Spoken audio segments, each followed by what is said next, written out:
d'action quinquennale paru en 2005 et ce à travers les accords et protocoles signés dans ce cadre et la fondation de nouvelles institutions de l'organisation.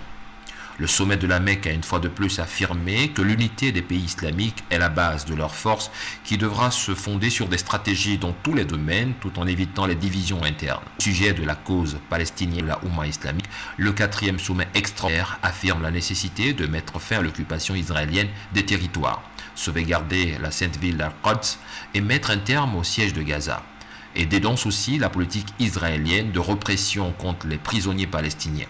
Les chefs d'État et de gouvernement de l'ECI condamnent par ailleurs les massacres en Syrie et portent leur responsabilité au régime syrien à qui ils demandent de mettre un terme aux tueries et aux exactions commises contre les civils innocents. Ils soutiennent l'intégrité et l'unité des territoires maliens et condamnent les actions de groupuscules armés dans ce pays. Ils condamnent également la politique de répression et de massacre contre la minorité musulmane en Birmanie.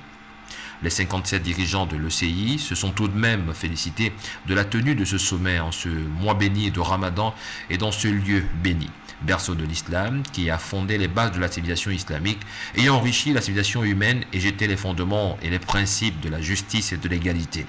Le président de la République, Ali Bongo Ondimba, a quitté tôt ce jeudi la Mecque après avoir participé au sommet de la solidarité islamique qui s'est tenu à Makka Mukarrama.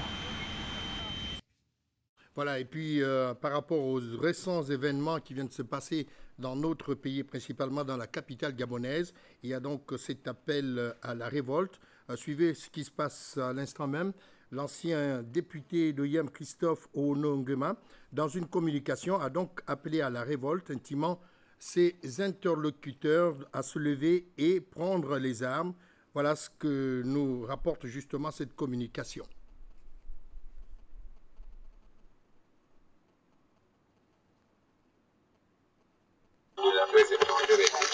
Comme on a la chaîne une, il y a l'événement émergent.